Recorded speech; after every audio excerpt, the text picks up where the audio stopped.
नमस्कार मित्रों, लक्ष्य परिवार में आपका स्वागत है। हम 2023 हिंदी मॉडल पेपर सॉल्व करके लाए हैं। इसमें हमने खंड किया है। खंडा जो हमारा होगा वह एमसीक्यू टाइप होगा, जिसे हम ओएमआर सीट में भरेंगे, चाहे वह इंटरमीडिएट के छात्र हों या बोर्ड परीक्षा हाई स्कूल के लिए हो। जो भी बच्चे हैं वह ऐसे ही बिल्कुल लिखेंगे, उनको अच्छे अंक मिलने वाले हैं। सबसे पहले हमको खंडबा हमने डाल दिया है। उसमें हमारा क्या है, गद्यांश को हम पहले लिख लेंगे ताकि जो भी टीचर चेक करे वो कंफ्यूज ना हो कि कौन सा गद्यांश बच्चे ने लिखा है। सबसे पहले उसका आंसर पहले हमने लिखा है संदर्भ जो भी हो, साफ लिखा हो, सुरक्षित लिखा हो, शुद्ध लिखा हो। हमने लिखा है प्रस्तुत गद्यांश हमारी पाठ्य पुस्तक हिंदी के अजंता नामक पाठ से अवतरित है। इसके लेखक डॉक्टर भगवत शरण उपाध्याय जी हैं। जो भी हमारा पाठ का नाम हो उसे हमें अंडरलाइन कर देना है या हमें कलर चेंज करके लिख देना है। हमने दूसरा आंसर क्या लिखा है, रेखांकित अंशों की व्याख्या कीजिए। लेखक कहते हैं कि मनुष्य ने अपनी जरूरतों के लिए पहाड़ काट दिया तथा उन्हें खोखला बना दिया। उन्हीं पहाड़ों में सुंदर भवन बना लिए, उन्हीं चट्टानों पर कई सुंदर आकृतियां बना ली तथा पहाड़ों की सुंदरता को जीवंत करने का प्रयास किया। हमने तीसरा आंसर लिखा है, कई कलाकारों ने उन्हीं चट्टानों पर सुंदर तथा अद्भुत आकृतियां बना दी हैं। उन आकृतियों में रंग भर दिए। इस प्रकार पहाड़ जीवित हो उठे तथा दीवारों में उमंग उठ पड़ी। हमारे पहला क्वेश्चन कंप्लीट हो गया है।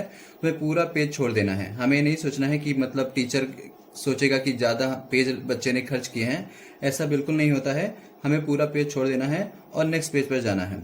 इसके बाद हमारा आता है पद्यांश, तो हम उसको ऊपर लिख देंगे। फिर जो भी हमारा पद्यांश हो वह भी हमें इसी रूप में लिख देना है ताकि अध्यापक को समझने में बड़ी आसानी हो। इसका भी संदर्भ हमने लिखा है, प्रस्तुत पद्यांश हमारी पाठ्य पुस्तक हिंदी के पद्य खंड के हिमालय के शीर्षक से अवतरित है। इसके रचयिता कवयित्री महादेवी वर्मा जी हैं।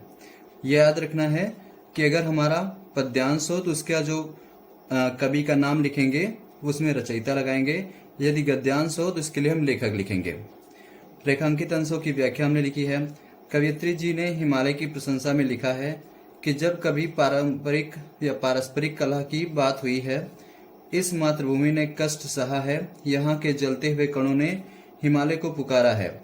इस हिमालय ने हर परिस्थितियों में खुद या स्वयं को सुख से विरत रखा है तथा दुख की दशा में एक समान होने की परंपरा निभाई है। ठीक इसी प्रकार इसका उत्तर तीसरा नंबर भी कर लेंगे। महादेवी जी ने हिमालय को विभिन्न रूपों में देखा है। उन्होंने इसे विभिन्न झंझावातों से लड़ते हुए देखा है। उसने विभिन्न परिस्थितियों में दुखी अवस्था में अश्रु भी गिराए हैं। वह हर परिस्थितियों में एक समान ही रहा है। नेक्स्ट सेंटेंस पे आ जाते हैं। जो अगला क्वेश्चन है, संदर्भ सहित अनुवाद जो हमारी संस्कृत अनिवार्य संस्कृत से जुड़ा हुआ है। उसमें भी हम पहले अपना जो भी हमारा क्वेश्चन है उसको हम लिख देंगे ताकि अध्यापक को समझने में आसानी हो। उसका भी संदर्भ लिखेंगे। हो जाएगा प्रस्तुत गद्यांश हमारी पाठ्य पुस्तक हिंदी के संस्कृत खंड के भारतीय संस्कृति नामक पाठ से उद्धृत है। अब इसका हम अनुवाद लिखेंगे। साफ सुथरा होना चाहिए।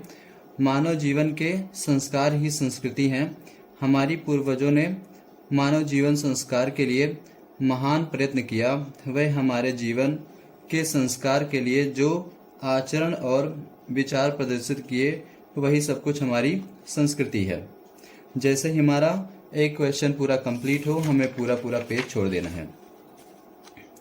फिर हमारा जो फोर्थ नंबर है उसमें है संस्कृत पद्यांश का संदर्भ सहित अनुवाद कीजिए। मतलब कोई एक श्लोक दिया होगा, आपको उसका संदर्भ सहित उसकी व्याख्या करनी है, अनुवाद कर देना है। इसमें लिखा है आपदो दूरगामी चा सा पंडिता। अब इसका संदर्भ लिखेंगे। प्रस्तुत पद्यांश हमारी पाठ्य पुस्तक हिंदी के संस्कृत खंड के प्रबुद्धो ग्रामीणा नामक पाठ से अवतरित है। इसका अनुवाद हो जाएगा, बिना पैरों के दूर तक यात्रा करता है, अक्षर युक्त है किंतु वह पंडित नहीं है, बिना मुख के स्पष्ट वक्ता है, जो यह जानता है वही पंडित है। साफ सुथरा लिखेंगे। अगला है खंडकाव्य। खंडकाव्य हम लोगों को पढ़ना है। जय सुभाष, विभिन्न क्षेत्रों के लोगों को अलग अलग प्रकार के खंडकाव्य करने होंगे। हमने सुभाष चंद्र बोस का चित्रण लिखा है। उनके बारे में हमने कुछ विशेषता उनकी लिखी है, जैसे कि प्रखर प्रतिभा संपन्न, स्वदेश प्रेमी, स्वाभिमानी। इस प्रकार हमने यहाँ तक पूरा लिखा है। इसके बाद हमको पूरा पेज छोड़ देना है। इसके बाद हम पहुंचेंगे जीवन परिचय पे। हमने लिखा है जयशंकर प्रसाद का। आप कम ही शब्दों में लिखिए, पर जो भी लिखिए साफ और सुरक्षित हो, साफ और सुथरा हो, ताकि सब कुछ अच्छे से समझ में आ जाए।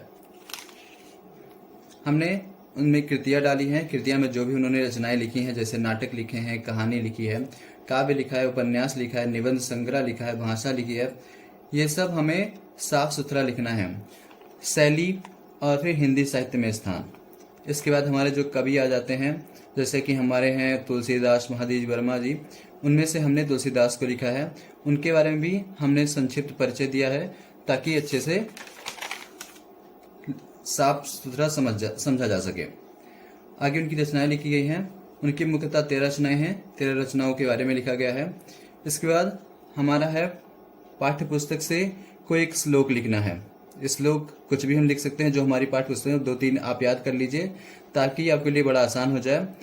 प्रश्नों का संस्कृत में उत्तर 4 क्वेश्चन होने वाले हैं, जिसमें आपको 2 प्रश्नों के संस्कृत में उत्तर देने हैं। साफ लिखिएगा ताकि सब कुछ दिखाई दे। अगर आपका एक क्वेश्चन इसमें छूटेगा तो आपके 2 नंबर या 1 नंबर चले जाएंगे। निबंध हमारे 9 नंबर के हैं। हमने लिखा है बेरोजगारी के ऊपर। सबसे पहले आपको रूपरेखा डाल लेनी है, जो आपको हेडिंग बनाना है उसमें पूरा रूपरेखा में लिख दीजिए। फिर आप उसी रूपरेखा की जो हेडिंग है सबके अनुसार आपको वर्णन करते हुए चलना है। आपको 4 या 5 हेडिंग बना लेनी है। पहला हेडिंग हमारी होगी प्रस्तावना, और बीच में कारण। अगर किसी समस्या होगी तो कारण लगाएंगे, फिर उसकी समस्या का समाधान देखेंगे, फिर उसके बाद अंत में हम लगा देंगे उपसंहार। और इस प्रकार हमारा पूरा पेपर सॉल्व हो जाएगा। अंत में आपको अपना रोल नंबर अंकों में और शब्दों में लिख देना है। धन्यवाद।